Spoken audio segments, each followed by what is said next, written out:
Fala pessoal, nesse vídeo a gente vai falar um pouquinho de equity e como utilizar o equity para compor a tua estrutura de compensação e tornar essa estrutura mais competitiva frente ao mercado. Então, falar do equity, justamente o motivo que atraiu e ainda atrai muitos profissionais para o setor de assessoria, justamente que é a possibilidade de se tornar sócio e participar do crescimento do negócio. Mas aqui o óbvio também precisa ser dito, pessoal? Participar do crescimento do negócio muitas vezes é interpretado como ter distribuição de lucros ou ver o valuation das suas cotas crescendo ao longo do tempo.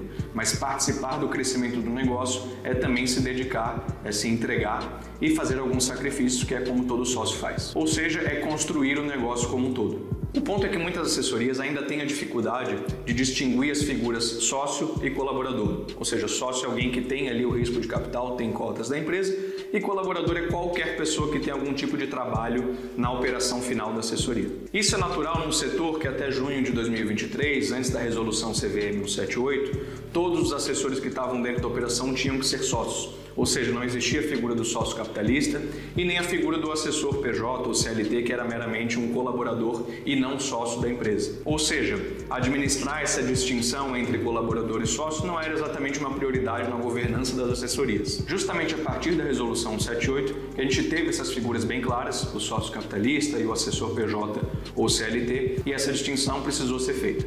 Então, como a gente está vendo nessa figura aqui, o sócio é quem tem risco de capital ou coloca capital no negócio, e aí, em troca do seu capital e do seu risco assumido, ele recebe dividendos, ou seja, distribuição de lucros, e também, obviamente, a valorização das suas cotas ao longo do tempo. O que é diferente de um colaborador que está prestando um trabalho para aquela operação, ele é remunerado por isso, seja um salário, seja um comissionamento.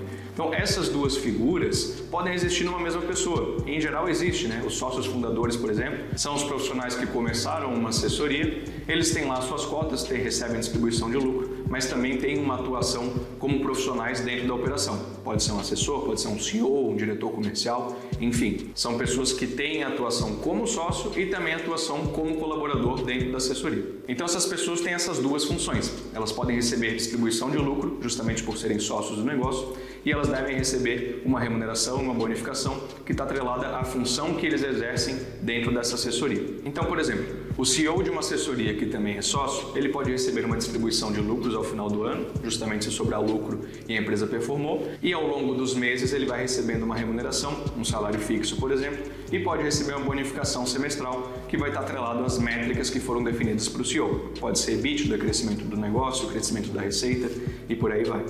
Então, resumindo, uma mesma pessoa, nesse caso o CEO, pode ter essas duas funções de sócio e de colaborador. Então, por que a gente está falando tanto de conceitos nesse caso? É justamente porque a gente tem que entender que o equity, o partnership, deve recompensar os profissionais que estão se entregando para a sociedade, estão entregando valor para a sociedade como um todo. O que é diferente de medir a performance de um profissional em termos de plano de carreira para definir a remuneração dele ou em termos de metas para definir a bonificação. A gente vê muitas assessorias muitas vezes perguntando, mas não é a mesma coisa eu definir uma métrica e acompanhar essa métrica e medir a performance do profissional com base nessa métrica? Ou seja, não é a mesma coisa bonificação e partnership?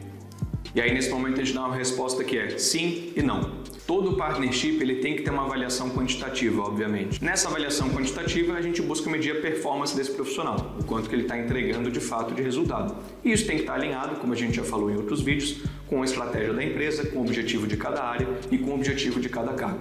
Justamente o quanto você está agregando em termos de performance para o atingimento de metas da operação como um todo. Mas a questão do partnership é a gente se perguntar, você quer ter essa pessoa como sócio do seu negócio? Ou seja, a pergunta é, você quer ter como sócio uma pessoa que não está alinhada com a cultura, não está alinhada com os valores, não segue o planejamento e as diretrizes da empresa, não compartilha dos mesmos valores que a empresa como um todo, porém performa quantitativamente? A gente sabe que todo mundo está nessa profissão para ganhar dinheiro.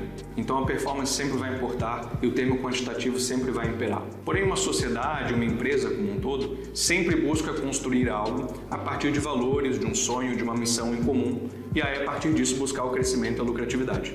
Nunca deveria ser o contrário. Portanto, o seu programa de partnership, que é a forma como você vai alocar o teu equity, deve refletir isso também, aspectos de cultura, de valores, de missão e não só a performance quantitativa do profissional. Um exemplo do que eu estou falando aqui, né? Como é que você vai, por exemplo, fazer um plano de bonificação que mede o esforço de um profissional que ficou acordando mais cedo todos os dias durante várias semanas para atender prestadores de serviço que estavam construindo uma nova sede, por exemplo? Como é que você vai definir uma métrica ou indicador para medir o esforço de um colaborador que ficou até tarde, por exemplo, ajudando a organizar o evento de final de ano da assessoria? Como é que você vai incluir no teu plano de carreira uma métrica que meça o esforço de um profissional que se dedicou a melhorar algum processo numa outra área que nem era responsabilidade dele? Todos esses aspectos são funções que um sócio tem. Ele se preocupa com o negócio como um todo, sendo aquilo função dele ou não no organograma da assessoria. Ou seja, um partnership eficiente, ele tem que unir o aspecto quantitativo, de performance e métricas, mas também o qualitativo de dedicação e entrega de valor à sociedade como um todo. Portanto, um partnership eficiente, ele deve conversar com a estratégia do negócio, com a estratégia de crescimento, o plano de expansão, o guidance de contratações, o próprio plano de carreira e bonificação. Ele deve ser a cereja do bolo na estrutura de compensação, justamente porque ele deve refletir a cara que você quer dar para a sua empresa. Afinal, se o sucesso de uma empresa é definido pela qualidade de seus colaboradores, o sucesso de um partnership é definido pela qualidade dos seus sócios. E como a gente já discutiu aqui, a figura de sócio e de colaborador são figuras diferentes. Para finalizar, pessoal, em termos mais práticos, o que a gente deve pensar quando vai formular um programa de partnership? É unir a parte quantitativa, isso pode ser por meio das métricas e indicadores que você já definiu na estratégia da tua empresa e na avaliação das bonificações, por exemplo, e juntar isso com alguma avaliação qualitativa, que basicamente busca responder a pergunta se essa pessoa está alinhada com a tua cultura e se você quer ter ela como sócio ou não. Espero que esse vídeo tenha ajudado você a entender como utilizar o equity para fazer uma estrutura de compensação competitiva e utilizar o seu partnership para atrair e reter profissionais. Se você gostou desse vídeo, deixa o seu like aqui embaixo e deixe seu comentário, sua dúvida, enfim, que a gente entre em contato para te ajudar.